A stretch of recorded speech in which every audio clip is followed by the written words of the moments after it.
Saludos, bienvenida, bienvenido a este vídeo sobre la quinta casilla del juego de Lila. Estamos hablando de un tablero en el que se juega con un dado y una ficha que representa aquello con lo que nos identificamos, como el cuerpo, por ejemplo. Y esta ficha va avanzando por las casillas del juego y a veces retrocediendo. Cada casilla tiene un nombre distinto y cada nombre es un mundo, literalmente, porque casi todas son un loka. Un loka es un mundo, una dimensión. Había oído que antiguamente loka era una clariana en el bosque. Se puede usar para un espacio que se abre dentro del bosque y después se usa muy extensamente para todo lo que podemos denominar mundo.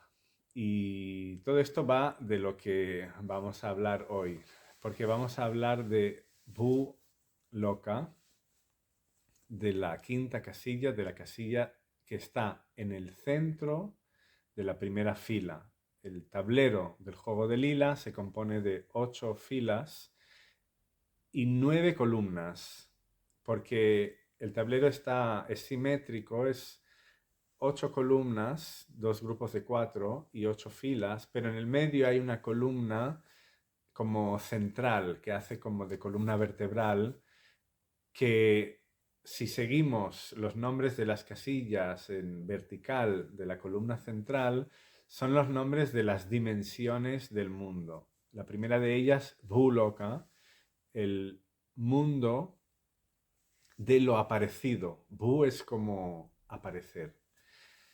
Bien, muchas veces se dice el mundo material.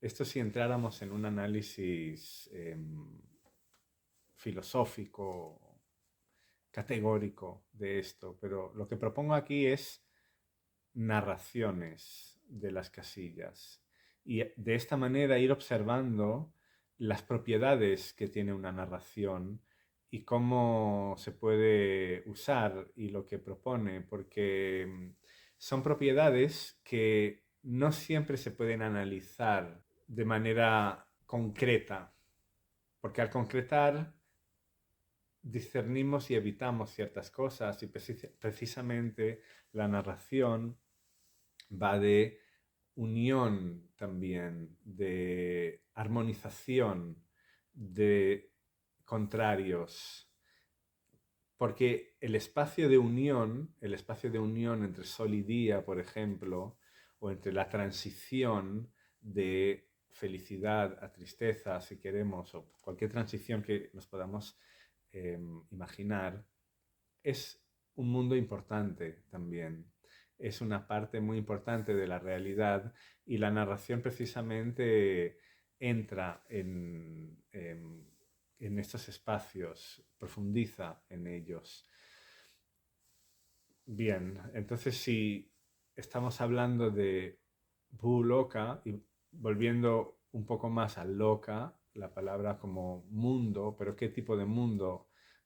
Porque este es uno de los mundos, el mundo de lo aparecido, el mundo de lo aparente, de lo material, si se quiere, que según las narraciones antiguas, las historias sagradas de los Purana, es Bhuloka, literalmente todo lo que está bajo los rayos de la luz del sol y de la luna. Esa es una descripción que nos ofrece una narración sagrada que aparece en el Kurma Purana. Ahora hablaré de esto. Pero un momento para observar esto, de que es un mundo de todo lo que iluminan los rayos del sol y de la luna. Y es uno solo entre tantos mundos, que el tablero del juego está lleno de casillas, que son muchísimos mundos, y en cada uno de estos mundos uno puede nacer. Y eso es muy interesante, porque son distintos nacimientos que se tienen en vida y como si renaciéramos cada vez en un mundo que es distinto, pero a la vez es este, porque todos estos mundos se solapan y se interpenetran en uno solo, en un solo mundo que es la dimensión de la conciencia, según las narraciones de Vasista, que es el rishi, el sabio, el visionario más especial, más profundo de todos, es el que los guía a todos y es el que inicia el linaje del que vienen estas historias. Estas pausas que hago después en vídeo sé que a veces parecen largas, pero permiten visionar estas imágenes que proponen estas historias. Ahora voy a hablar de Vasista y de las historias y verás que todo tiene que ver, está relacionado, que no me estoy yendo por las ramas. Brahma es el que modifica la realidad, el que la va transformando, el poeta original. Brahma sale del ombligo de Vishnu, que es lo que permea todo y está en todas partes, que es la casilla central de la octava fila del tablero, que es de donde empezamos a jugar y a donde queremos volver. Del ombligo de esto, que también se dice que es una puerta dentro de la ciudad de Brahma, lo que permite acceder a este mundo de Vaikunta, de la casilla central en la octava fila.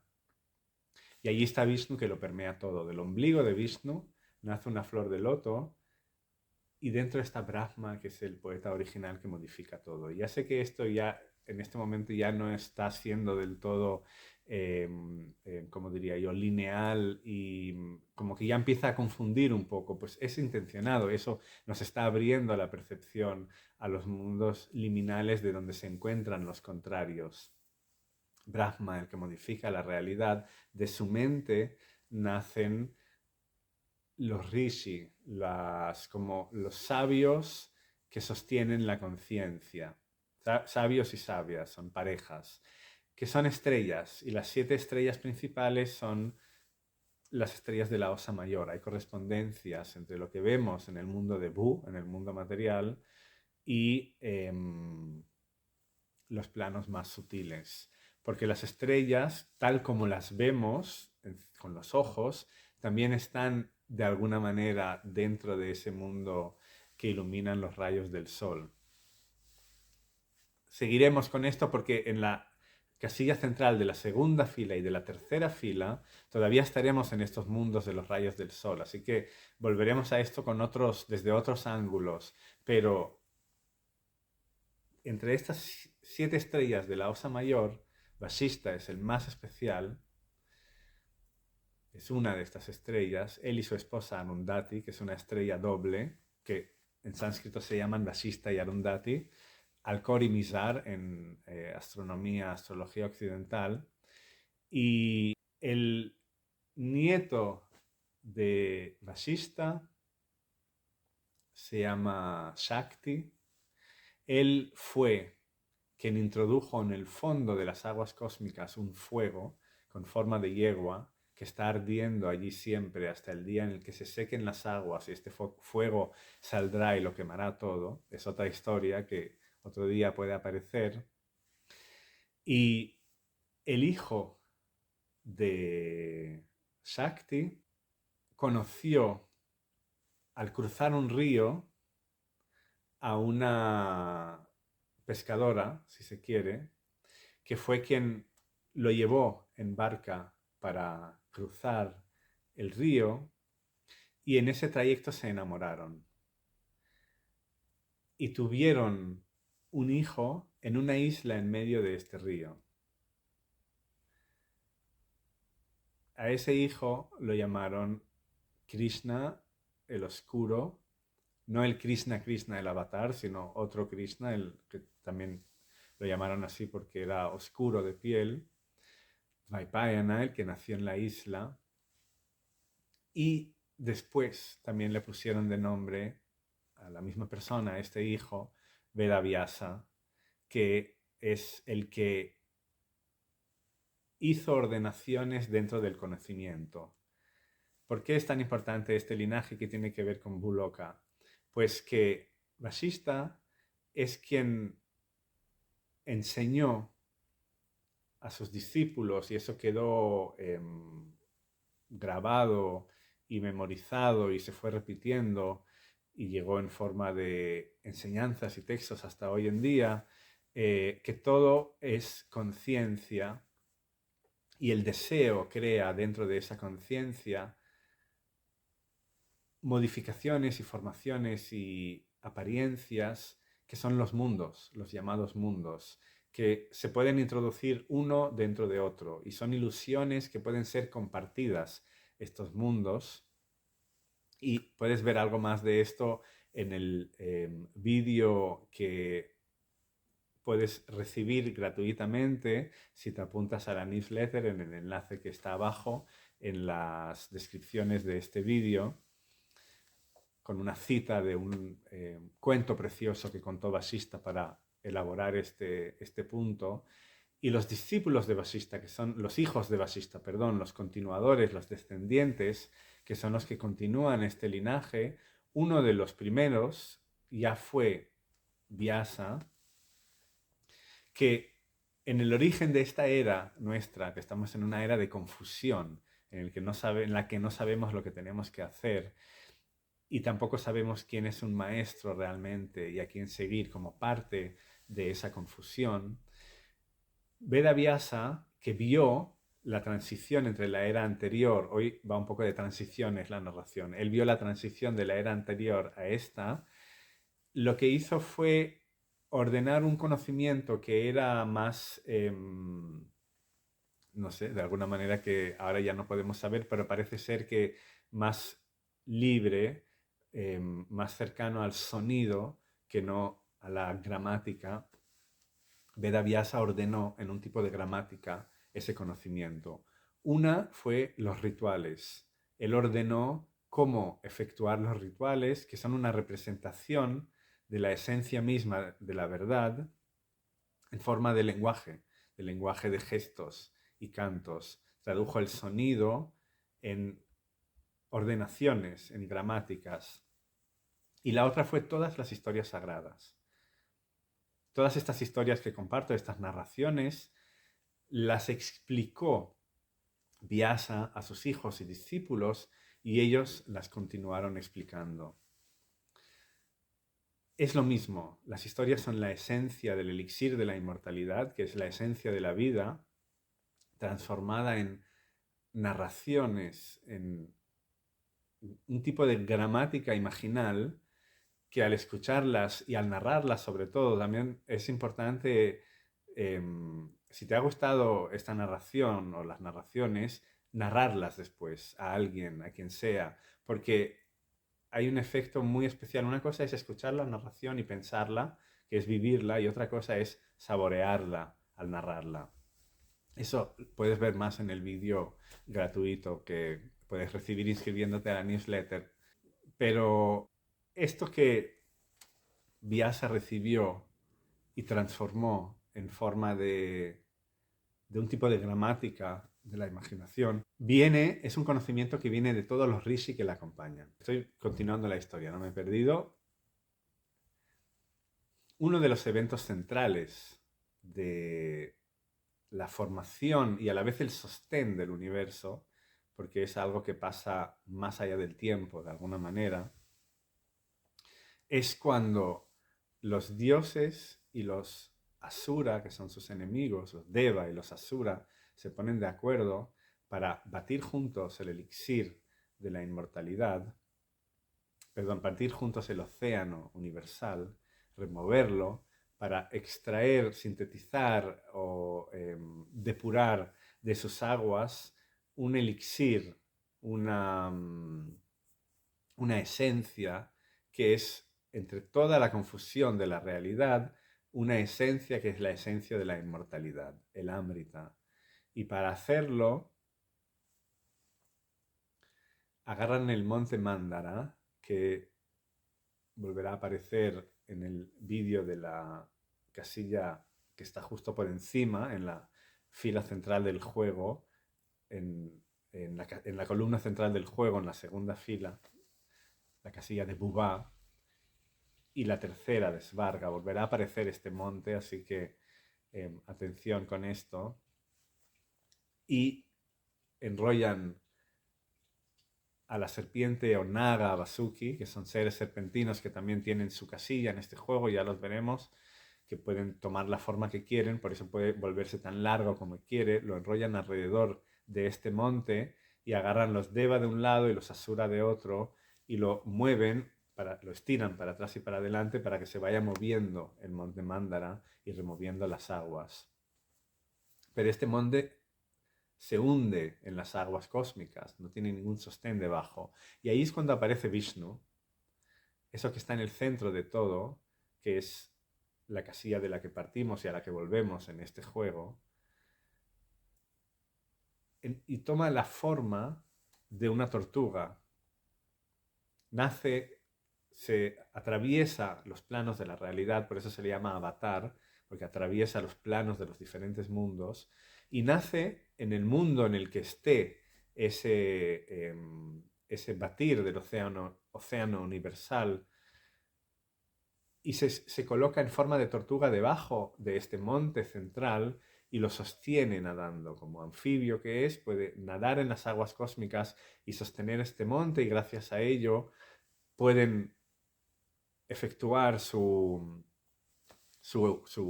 acto de batir de las aguas cósmicas, los Deva y los Asura, y pueden extraer el elixir de la inmortalidad. Kurma, que es el nombre de ese avatar, el avatar de la tortuga, mientras está sosteniendo el monte Mandara, habla con Narada, que es un rishi, que viaja libremente por los mundos como él quiere, cantando las maravillas de esta realidad. Y tanto puede hablar con Vishnu como puede aparecer en otro mundo paralelamente y hablar con alguien que se está identificando en este momento con otro cuerpo y otro personaje. Narada está en todas partes, moviéndose continuamente. Y Narada habla con Kurma. ¿En qué idioma? Esta es la pregunta. ¿De qué manera habla con Kurma? Porque lo que Narada recibe de Kurma se lo cuenta a Vyasa y Vyasa se lo cuenta a sus discípulos, que le cuentan al rey Janamejaya lo que oyeron de Vyasa, que Vyasa oyó de Narada, y esa narración es lo que nos llega a nosotros en forma del Kurma Purana, de las historias antiguas sagradas de Kurma, del avatar de Vishnu. A través de Vyasa, que es descendiente de Vasishta, que es quien nos enseñó que todo es conciencia, y las palabras ponen formas y crean mundos dentro de la conciencia, las palabras unidas al deseo. Y dentro de esa narración que llega de Kurma, se nos explica cómo son los diferentes planos centrales del universo, las casillas de la columna central del juego de Lila. La base es Bhu Loka, el mundo de la aparición, y tal como la describe Kurma, traducido a nuestro lenguaje por ese linaje de transmisión, es que es el mundo iluminado por los rayos del sol y la luna. Pero hay tantas cosas que comentar sobre eso. Creo que es obvio, se podría hablar horas de esto.